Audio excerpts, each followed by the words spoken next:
L'appel de la forêt. Jack London, lu par Équilivre, livre audio.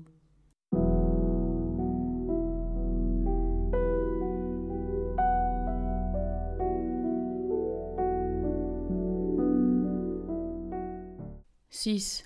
L'appel résonne. John Thornton, ayant grâce à Buck gagné $600 en 5 minutes, se trouva en mesure de payer certaines dettes gênantes et de réaliser un projet depuis longtemps caressé avec ses camarades. Il s'agissait d'un voyage dans l'Est, à la recherche d'une mine fabuleuse dont le souvenir remontait aux origines mêmes de l'histoire du pays. Bien des aventuriers étaient partis à sa recherche, peu étaient revenus, des milliers avaient disparu sans laisser de traces. L'histoire de cette mine eût été féconde en tragédies mystérieuses. On ignorait le nom du premier qui l'avait découverte.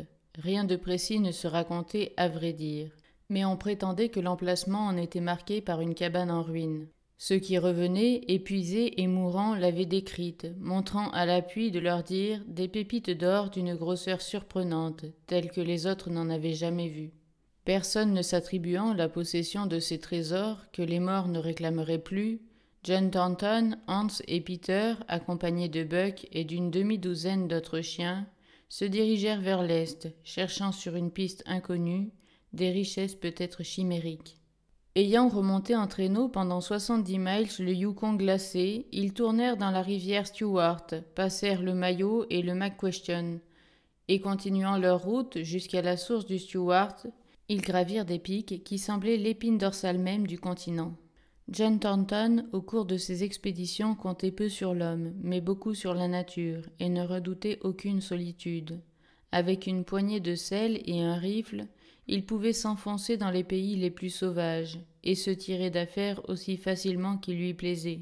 N'étant jamais pressé par le temps, il chassait sa nourriture, à l'instar des Indiens, tout en marchant. Si le gibier manquait, il poursuivait son chemin sans se troubler, sûr d'en retrouver tôt ou tard. L'ordinaire pendant ces longs voyages devant être la viande fraîche, les munitions et les outils constituaient la principale charge du traîneau. Ce fut pour Buck un temps de liesse et de joie perpétuelle que cette vie de chasse, de pêche, de vagabondage infini dans des pays inconnus. Pendant des semaines entières, on marchait du matin au soir. Pendant d'autres, au contraire, on semblait vouloir prendre racine en quelques lieux solitaires. On dressait le camp, les chiens flânaient et les hommes pratiquant des trous dans la terre où le gravier gelé, lavaient près du feu de grandes écuelles de boue dorée. Tantôt on avait faim, tantôt on faisait bonne chère, suivant les hasards de la chasse et les caprices du gibier.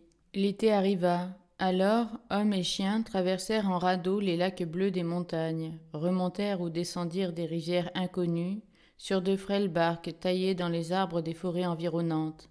Les mois passaient, tandis qu'ils erraient ainsi dans la vaste étendue dont nulle main n'avait tracé la carte pour les guider, mais que des pas humains avaient foulé jadis, si la tradition disait vrai. Ils subirent de violents orages, tourmentes de neige en plein été, vents cinglants, éclairs aveuglants. Souvent, ils virent tomber la foudre à leur côté. Ils frissonnèrent au soleil de minuit, sur les hautes cimes, à la limite des neiges éternelles. Redescendirent dans les chaudes vallées infestées de moustiques, cueillirent à l'ombre des glaciers des fruits comparables aux plus beaux de ceux qu'on goûte dans le sud. Vers la fin de l'année, les voyageurs pénétrèrent dans une région triste et fantastique, coupée de lacs, où le gibier d'eau avait vécu, mais dont le silence n'était plus troublé que par le souffle glacé du vent et le brisement mélancolique des vagues sur des grèves solitaires.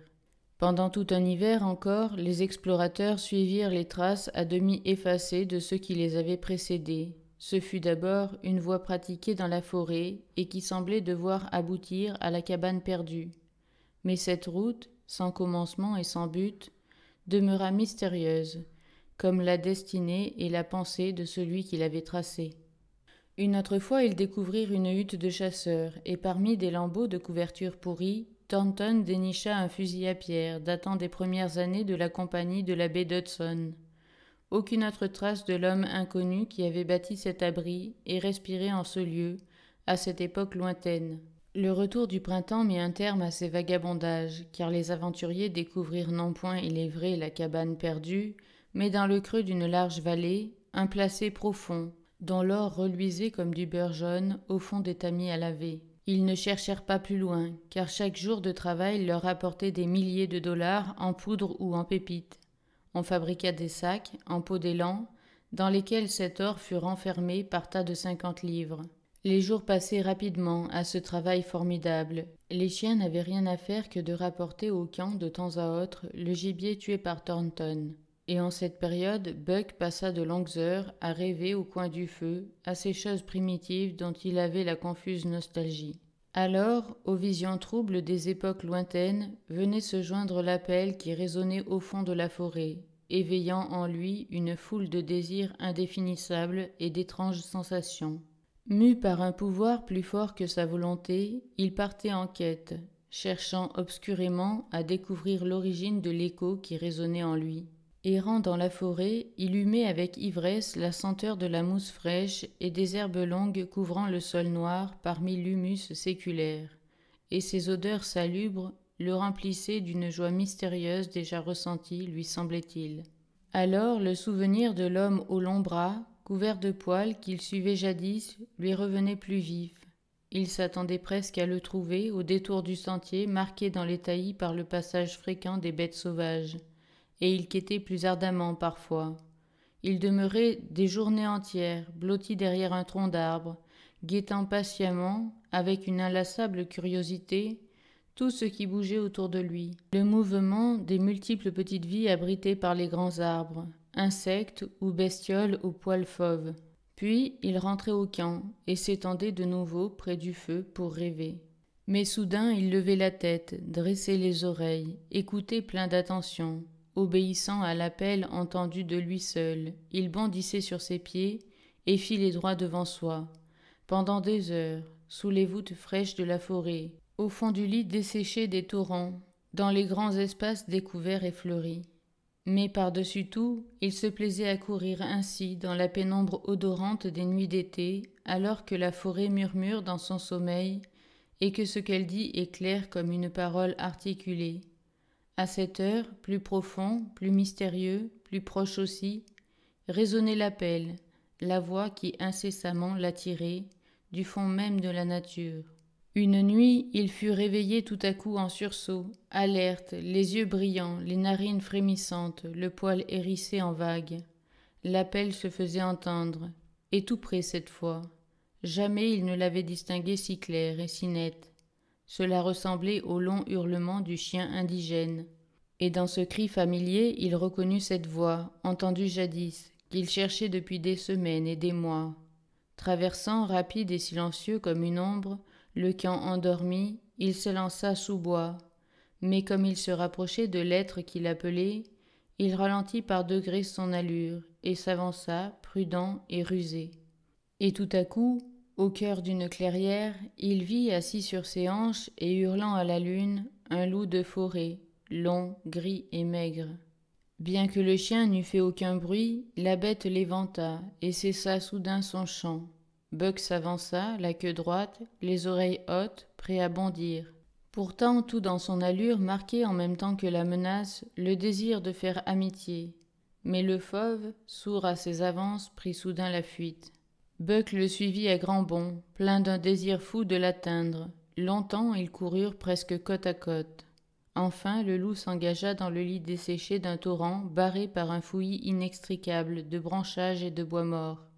Alors la bête sauvage, se trouvant acculée, fit volte-face par un mouvement familier à Joe et au chien indigène aux abois. Et grinçant des dents, claquant avec bruit des mâchoires, elle attendit. Buck, au lieu de l'attaquer, tournait autour du loup, avec un petit murmure amical, remuant la queue et riant à belles dents. Mais le loup se méfiait, car sa tête arrivait à peine à l'épaule du chien, et il avait peur. Et tout à coup, d'un mouvement souple et furtif, il s'échappa et reprit sa course. La poursuite recommença. Encore une fois, le loup faillit être pris, pour de nouveau s'échapper et recommencer à fuir. La bête était en mauvaise condition, sans quoi Buck n'aurait pu l'égaler à la course. Il courait presque côte à côte jusqu'au moment où le loup s'arrêtait, montrait les dents et recommençait à fuir de plus belle. Enfin, reconnaissant que Buck ne lui voulait pas de mal, La bête s'arrêta et laissa le chien lui flairer le museau, sur quoi ils devinrent amis et se mirent à jouer ensemble, de cette façon nerveuse et timide qui semble démentir la férocité des bêtes sauvages. Quelques instants plus tard, le loup se remit en marche, d'une allure aisée, indiquant un but définitif. Il fit comprendre à Buck qu'il devait l'accompagner, et côte à côte, ils se mirent à courir dans la pénombre. Ils suivirent le lit du torrent, à travers la gorge aride qui lui donnait naissance, et sur le versant opposé de la cascade, ils atteignirent une contrée de plaine et de forêt étendue que traversaient de nombreux ruisseaux. Ils galopèrent des heures entières à travers ces espaces, tandis que le soleil s'élevait sur l'horizon. Buck était infiniment joyeux. Il se sentait répondre à l'appel. Les souvenirs anciens lui revenaient en foule sur cette terre vierge et sous ces cieux immenses, tandis qu'il courait aux côtés de son frère le fauve. Mais les deux coureurs s'étant arrêtés pour boire à un clair ruisseau, l'onde froide dissipa cette ivresse. Le souvenir de John Thornton étreignit soudain le cœur de Buck. Il s'assit brusquement. Le loup continua sa route, puis revint à lui, le poussant avec son nez, l'encourageant à le suivre. Mais Buck retournait lentement sur ses pas, et pendant 1 heure, son frère sauvage l'accompagna, gémissant doucement. Puis il s'assit à son tour et pointant le museau en l'air, poussa un long hurlement, tandis que le chien poursuivait sa route. Cette plainte lugubre continua de déchirer l'air, résonnant longtemps encore dans le lointain. Elle s'éteignit enfin. Thornton achevait de dîner lorsque Buck tomba dans le camp comme une bombe, sautant sur son maître, lui léchant la figure et les mains, criant de joie, renversant tout sur son passage. Dans sa folle expansion de tendresse, jamais Thornton ne l'avait vu si exubérant. Pendant 2 jours et 2 nuits, Buck resta au camp, semblant garder son maître à vue. Puis l'inquiétude le reprit. De nouveau, il fut hanté par le souvenir de cette course à 2, à travers un pays souriant et sauvage. Il se remit à courir les bois, mais sans pouvoir retrouver son farouche compagnon. La plainte lugubre ne se faisait plus entendre.